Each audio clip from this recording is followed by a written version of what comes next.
welcome to another exciting edition of the P&B Sports Show. I'm your host, Abel Sunday. It has been a compelling night across the Premier League, marked by intriguing performances and results that continue to reshape the narrative of the season. At Anfield, Liverpool were forced to settle for a 1-1 draw after Sunderland delivered a disciplined and fearless display, frustrating the Red and leaving their supporters with more questions than answers. Meanwhile, Leeds United produced one of the standard performances of the night, overpowering Chelsea with an impressive 3-1 victory that showcased their renewed fighting spirit and tactical organization. It was a result that sent a strong message to the rest of the league. And in North London, Arsenal maintained their steady title push with a controlled 2-0 win over Brentford, a performance defined by patience, precision, and professionalism as Mikel Arteta's men tightened their grip on the top of the table.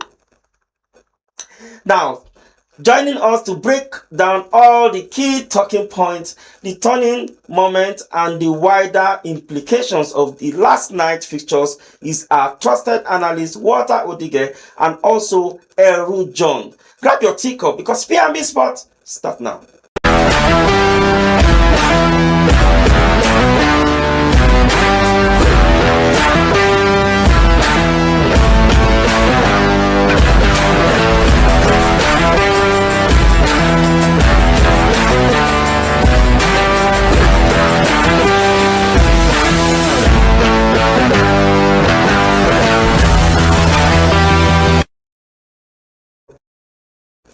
It's still P&B Sports reaching you live from the nation's capital. Walter, Eru, it's a pleasure having you both here on the show once again. How was your night? And I believe that Eru was able to sleep well last night. Good morning, Mr. Sonny. I will take that as you try to throw shit at No, I totally understand how you felt last night because what happened to me during Super Eagles when they were playing against is it Jericho or Gabon? I can't remember. What happened to me that night? I was saying, how the Manchester United fans have to feel, but I think you felt the same way yesterday, losing 3-1 to Leeds United. Walter, how was your night this morning? Rather, last night. My night was good last night. It was good, and I'm happy to be here this morning. Okay, let's go straight to the conversation. I'll start with you, Eru, because I know you wear the shoes and you know where his pinches. Before I'll go to Walter, but Walter also have his own to settle this night because Manchester United is taking on West Ham tonight, and I think that's not an easy game either. But Eru, let's start with you. Chelsea, what went wrong? We have seen that Enzo Maresca, of course, is getting it right, trying to put all things together, and I believe that Enzo Maresca have won bigger games this season. You get then slipping down to come on. I don't know. Yesterday 3-1. I don't think is acceptable at all. Let me hear your thoughts on that, before I go to Walter. Okay, thank you very much. It's a pleasure to be with you once again, Mr. Walter. We always said that I slept well. I will not sleep well when Chelsea lost. Nevertheless, you see, I've always said something on this show whenever I discuss about Chelsea. I've always said that I do not consider Chelsea title contenders this season for now because you cannot be a title contender and be so inconsistent. You see, the last time I spoke about Chelsea to Tom, this was the same thing I said, that the inconsistency in Chelsea Football Club is a strong reason why it will still take us a few more years before we can say, oh, we are contending for titles. When you watch the likes of Arsenal, you cannot say you want to win titles and the teams you are supposed to use to gather points, you are losing against them. How can you suffer defeat to a team that has lost 4 games back to back? Leeds United before Chelsea have lost their last 4 games, home and away. They failed to get a win, not even a draw, and then they are playing you and they are defeating you convincingly. And then you cannot say, oh, because you have defeated Barcelona, because you were able to hold Arsenal to a draw despite having a red card. That does not make you a very brilliant team. Yes, forget all the hype, forget all the buzz, forget all the banters and everything on social media. You have to look inwards. I am not personally going to blame the coach. I saw a lot of tweets on social media, on Twitter, on Instagram. A lot of people were calling out the coach. You don't change a winning team. You don't this, you don't that. Now, people need to understand that while I share that same sentiment that you don't change a winning side, they have to understand that there's an exception when it comes to Chelsea. I'm not saying this because I'm a Chelsea fan. It's a reality. We have some players who are very fragile. The likes of Rich James. You heard when the coach said Rich James cannot play back-to-back games 90 minutes. He still has the injury scare. The coach has been trying to manage him for the past 1 year. Rich James has not gone on any injury. It is only as a result of how the coach has been trying to manage him. You see, in some games he will start in midfield so that his sprinting will have to reduce. Some games he comes in the second half. Some games he will be taking off, just like that. And this is a player that played against Barcelona.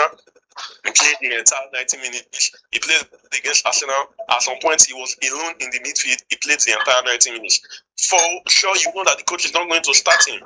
That's for reasons. Moses Caicedo is out with a red card. You have to replace these players. What I feel the problem was last night was it was crystal clear, something I've been complaining about from the beginning of the season, that we have quantity, we don't have quality. You see the likes of Arsenal, you see their squad depth. I can tell you for a fact that Gabriel and what's his name, they've not played Arsenal's last 2 games, Gabriel and Saliba. But yet, you see they played yesterday, they got a clean sheet. They played Chelsea, they didn't lose, they came out with a draw. They have been playing without their 2 most important defenders. They have been playing without Odegaard, who happens or is arguably their best midfielder at a time. But yet you don't see it. They are still top of the table. They are still contending for the title. Chelsea has quantity. We don't have quality. We have a lot of players, but we don't have quality players. We don't have players that are good. We don't have. Imagine what so simply yesterday. That was an eyesore. It is rather retarded. It is rather appalling that you are brought on as a player to come and start again, and then you are displaying such a shambolic performance. How do you expect the coach to trust you? How do you expect the coach to use you going forward? You saw that yesterday the coach tried to rest the likes of Garnacho, he tried to rest Pedro Neto, but at some point he was left with no choice but to bring them on the game because the players that he started with, they were below par, and this is a problem. That's sincerely what I'll blame yesterday's loss on. I won't say, Enzo Maresca is a bad coach. No, I'm not going to do that. I'm not going to join people that have been insulting him. I'm going to say the players are poor. The players were very poor yesterday. And going into the January transfer window, especially the defense, we have to strengthen it. We have to look at getting the likes of Tosin out of that team and getting good defenders who can serve as either starters or solid backups. Imagine a club where Trevor Chalobah is your best defender. An average Chalobah. It says a lot about such a team. So that's my take. I think yesterday's loss is largely on the players and not the coach. Thank you. All right. Well said, Eru. Let me go back to you, Walter. Will you agree or share some sentiment with Eru that Chelsea played below average, or Leeds United was just too good for Chelsea to handle? To be honest with you, if I was the first speaker, trust me, I'm calm now because of I've had Eru speak. But if I was the first speaker, I was going to tear in on my rest card. I was going heavy on my rest card because, to be honest with you, I think I'm calm. I'm going to analyze it now from the analytic point of view. Before I was going to be a bit emotional and a bit sentimental because I've only taken it from one perspective, but I'm still angry because Enzo Maresca, this is not the first time he's doing this thing. I agree that some players are fragile at the Chelsea camp, some players are injured. Rhys James is out. Caicedo is out. I understand all that, but I'm sorry. That team he put up against what's it called? Leeds United yesterday. It's not a good enough team. That team isn't good enough, man. That team isn't good enough. Jamie Gittins has proven over time that he's not good enough for the Premier League. Certainly not now. He's still a kid. Probably grow and become better. Delap is still finding his feet. João Pedro has a 10. It's not entirely all that. Enzo Fernandez and Lavia in midfield, I think I'm okay with that. Then you look at Scaval in the other week, then the defense was an absolute shambles. Chaloba was right back, Badiashile, Tosin, and what was left back. So what I'm saying is, listen, I understand the fact that you have to replace 1 or 2 players, but it shouldn't be more than 1 or 2 players. It shouldn't be more than 2, 3 players at most. The idea of replacing the whole team, for me, doesn't make sense. This is Premier League. Was it? I think, yes, it was on this show I was talking yesterday, and I made a statement. If you can remember, Mr. Abel, I said the quality of the teams in the Premier League. When you're asking me about Fulham coming back from 5-1, and I said categorically that the quality of the teams in the Premier League is not something you can underestimate. It's not something you can play down, because now if you play down, if you switch off, if you think, oh, it's going to be an easy game, if you think you can switch off, if you think you can make as many substitutions as you can, trust me, the quality of Leeds United will shock you on the night, because they are going to come straight at you, they are going to come for you, and you will be bullied. You won't believe what happened to you, because on the night I did not see how Leeds, if you had asked me before the game, I will not tell you that I see Leeds getting the draw, because it's a shambolic Leeds side, very poor. Like Mero said, they lost 4 consecutive games. So they are a very, very, very, very, very, very poor sides. And now you're playing them, and I don't understand the teams. Garnacho hasn't started in the last 2 matches. Hero is talking about you have to play as started. The last Garnacho haven't started. He didn't start against Barca. He didn't start against Arsenal. So why is Gittins starting? Why is Gittins starting over him? That is not good enough. You understand what I'm trying to say? Then the defense. Listen, in football, you can change your entire team. You can do whatever you want to do. In that your defense. Let me use the Nigerian thing. You have to maintain your defense. You have to. It's a must, because except there's injury or there's red card, your first 4 backline should be your first 4 backline. Gusto is not an injury-prone player. Gusto can play all games in the season. Cucurella is not an injury-prone player. He can play all games in the season. Same as Chalobah and Wozoko. So what I'm trying to say in a nutshell is I want to, as an rating person, play probably the tiring games against Barcelona and Arsenal, and he wanted to make some substitution for the team. But overall, I think he has his share. He has his blame too. The reason why Chelsea results were that poor, because to be honest with you, you don't change. You change it, even if you want to change a winning team, you don't change that much, because the Premier League opposition is so good. And I disagree with Ero when he said he don't think Chelsea can win the league now in 2 years' time. In 2 years' time, you still won't be able to win the league, because in that 2 years' time, if by the time your players have grown to that level to be able to win the league, this Arsenal team we are seeing now will be super better by then. This Manchester City team we are seeing now will be super better by then. They are not going to win. You think of Mayu? What of Mayu team? Would they be super better too? There is no money you think you can spend in 2 years' time. There is no how your players want to grow in 2 years' time. Arsenal, this Manchester City team will not grow, or they will not spend. So for me, I think the best time is now, because now you will be surprised if Arsenal is going to pick form. Because I'll be disappointed in Chelsea. I'll be disappointed, I won't lie to you, if Arsenal don't win the league this season and it's not them that wins the league. I will be really, really disappointed. Because but even Arsenal have a trademark. Do you think they'll still win that league? No, but we're just hoping that maybe it happens. But again, like I said yesterday, if you see the table, it's still very close. Anything can happen there. But let me still stay with you, Walter, before I go to Eru. Let's talk about Arsenal. Since you mentioned Arsenal, Arsenal won 2-0 yesterday. They did the news against Brentford. They did, and I think gradually this is the 14th game. So they have how many games left in the Premier League? They have I think it's almost half of the how they call. 15 should be half, I mean 18 should be half. So I think they've won 14 already.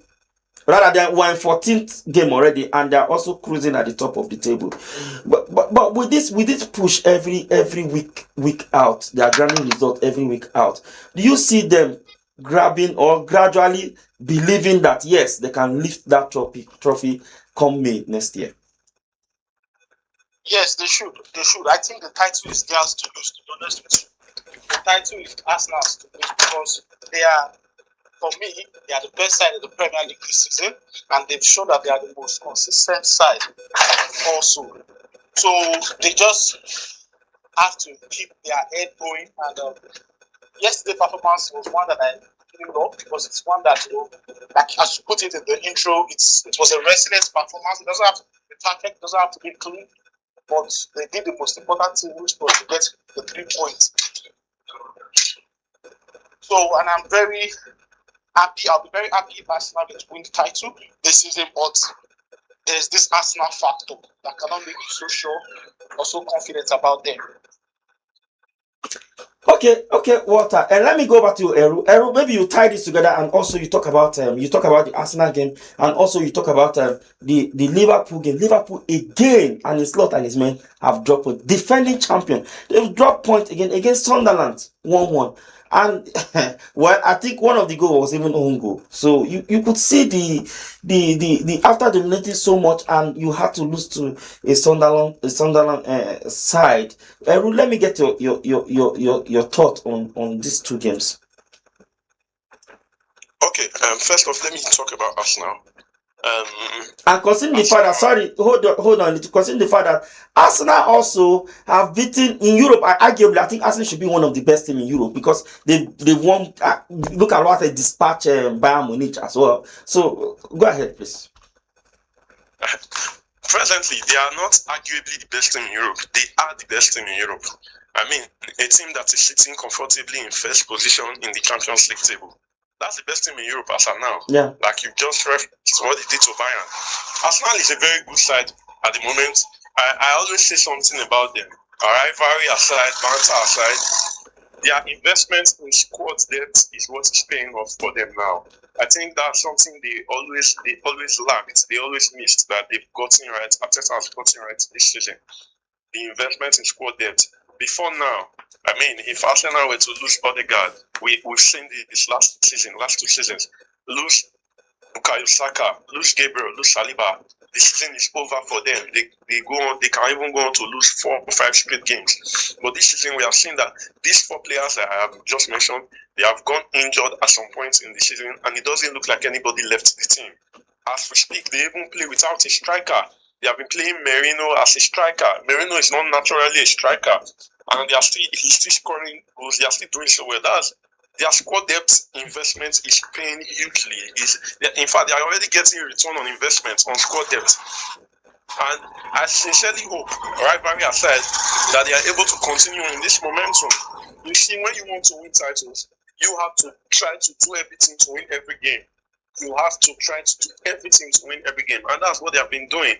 Now, going on to Liverpool, I saw before the match that Arne Slot, the board, I don't know how authentic that information was, that the board has given him an ultimatum to win their next 2 games to deliver 6 points, or else he will have to go down the night.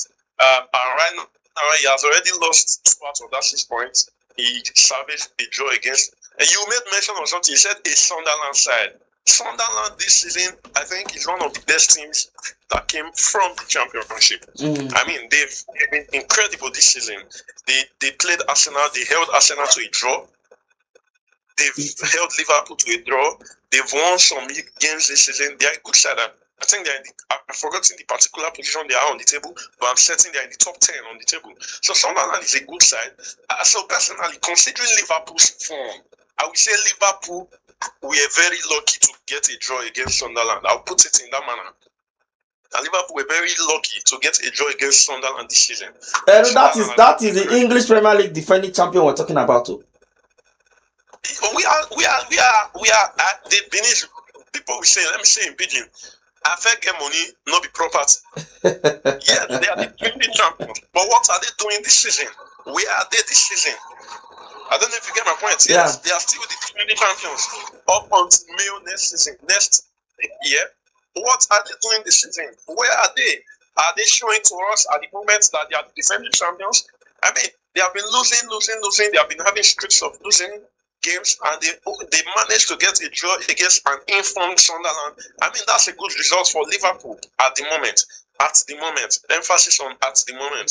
So Liverpool, I still feel like I don't know what the problem of Liverpool is at this point. I've tried my best to analyze. I've tried my best to look critically. I sincerely don't know where the problem is coming from. I sincerely don't know where or what the problem is. I don't know whether it's because Arne Slot is not getting the tactics right. I don't know whether because the players are poor. But I mean, they signed some very good players. They signed some players who are exceptional. So I really can't place where the problem is for Arne Slot and his Liverpool side at the moment. So I don't know what to say. Let's hope that he gets the win in the next game. Maybe, I mean, a board gave you ultimatum to get 6 points and you got 4. That's a pass mark. Let's see whether they will pity him with that and give him another extension, or he will have to be sent packing. So we're watching from the sidelines to see.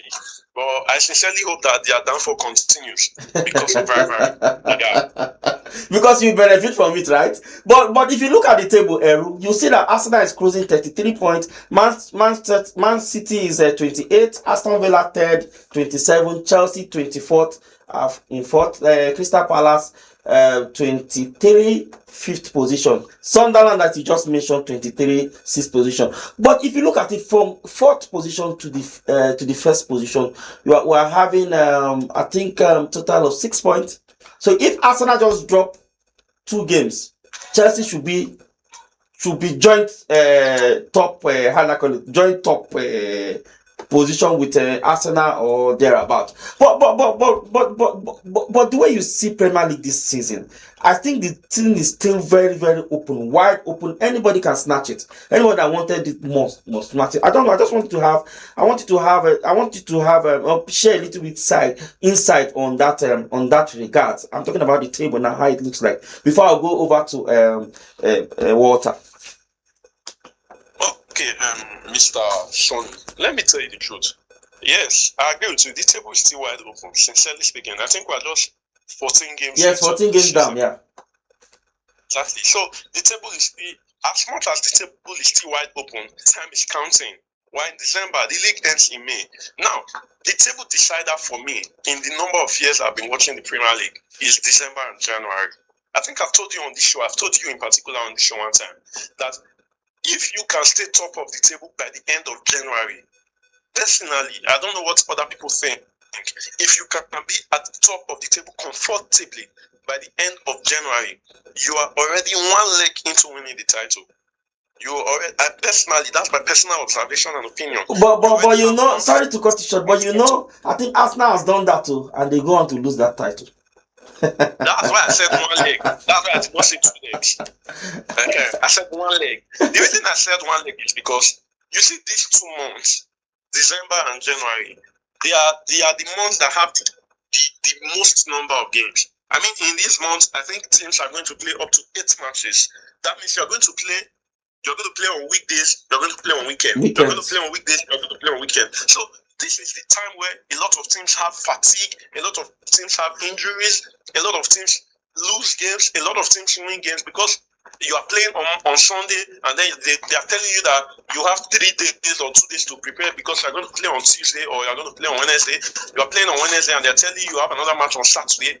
And like that. And then don't forget that AFCON is coming. Some of these teams are going to lose some very important players to AFCON.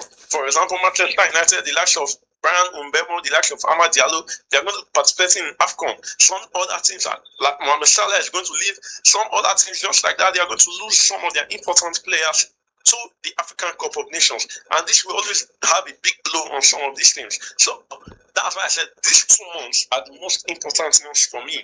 And when I watch, if at the end of January, I see the table standings, I can now begin to tell you maybe by 10 or 20% that, oh, this team will likely finish in the top 4. This team will likely finish in the top 6. Just like that. So for the now, the table is still wide open. Let's see what happens at the end of December when these teams might have played a number of games. When the games played may have run up to 2024, then we cannot begin to say, oh, the table is taking shape. For now, it's still wide open. Anybody's open to losing. Anybody's open to winning.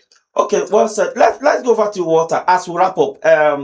He has mentioned AFCON. Erichel have released his squad list, and of course, from one indication, Erichel is going to take us to AFCON. And did you see Erichel being the manager that can give us something, at least a silverware in the World Cup, due to his past performances. To be honest, he has not dropped any game except the last game against Gabon that he lost during the playoff. But since then, I think Richard has been pretty good, and so far he has been playing all his game under pressure. But seeing him in AFCON, do you think is something that we can chat about? Let's quickly so that Eru can also give us his own take before we call it a day. Yeah, to be honest with you, I think I saw the squad first. Let me talk on the squad. It's a 50-man professional list. I think it's madness. The thing with Nigerian football is we're not organized. We just do things anyhow they like. I don't know how I end up in this country because. But that's not fair. That is not fair. What do you mean? You mean that we are second class or third class? That's what you're saying now. We'll be going to United to try to talk with that. Fifth class. That's where we are because the people so bushy and so it's just barbaric. To be honest with you, now just less than 18 days to the AFCON. You want to release a squad list? You are releasing a 50-man squad for what? Unto what purpose? I don't understand. I don't get it. How is he going to trim them down within this few time? How is he going to trim them? Why give yourself that energy? That'd be nice to say, okay, this is a 28-man squad for the AFCON. Then these 20 players are on standby so that we know what we are doing. Now you release a 50-man squad, then you will have I don't think it's a good thing to do. If it's a tournament that will be played in probably February and you're doing this now, no problem. But it's a tournament in 18 days time, so we should be serious enough as a country to know what we want or to know the players we need to take to the AFCON. So let's stop feeling this just for list purposes. So that said, on Eric Chell, he's a good manager. To be honest with you, he's a good manager, and I don't believe he's the best the Super Eagles can get. He's nowhere near the best Super Eagles can get. But with the money the NFF can afford to pay the manager of the Super Eagles, I think he's the best we can get. To be honest with you, because you are looking at the top managers, they won't take the peanuts that Eric Chell is definitely taking right now as Super Eagles manager. And so now I'm even looking at the players. I won't lie to you, I had serious doubt. I used to like these players, but after that Congo game that they were defeated on penalties, I think I've changed my mind on these players. I don't think we have so many good players. I can only count like 4: Fredericks, Bassi, Osimhen, Lookman. Those are the only 4 quality players I can say we've got in our team. The rest, some are okay, some are terrible. I don't know, but we don't have as much good players as we have. There's one lie we used to tell ourselves in Nigeria before, is that the Super Eagles is full of good players. Give them a good coach. I don't think that's the case right now because we have some really, really, really, really bad players. Except we're going to start scouting for new players. But that said, yes, Eric Chell should be the man to take the Super Eagles to the AFCON. I think he has earned that right. He has earned that responsibility, because if you look at him, he has not lost a game as Super Eagles manager on open play. Apart from that penalty loss against Congo, even that match he didn't lose. It was a 1-1 draw. So he has a very good record with the Super Eagles, and hopefully will be able to lead us to AFCON glory. That will be difficult, but I think it's doable. Okay, well said, Walter. Eras will round up in 2 minutes. You've seen the squad that they've released. Then also looking at what Fulham did to Man City within the week. We'll have 3 Nigerians there. We'll have Kevin Bassi there. We'll have Chukwueze. We'll have Uwobi. With those performances, for Christ's sake, do you think we should struggle if they can just replicate that in the national team? Do you think we should struggle anything in AFCON? AFCON should be we just go to bed and sleep. What do you think? And we'll have one certain Victor Osimhen, of course, that will complement that team also. So don't you think we just go to bed and sleep? You have answered the question that you asked. If is the answer to the question. IF, 2-letter word. It's a conditional statement. If they replicate the form, sir, they should give us the AFCON trophy from the first game. But the problem is, I have always said it on the show, the only player in that team that replicates his form in club side, in countryside, is Victor Osimhen and Kevin Bassi. These are the only 2 players. I have not watched Benjamin Franklin. play on the club level. These are the only 2 players, quote me anywhere. And then when Trustekong was a regular starter. They are the only 2 players that replicate their club size from a countryside.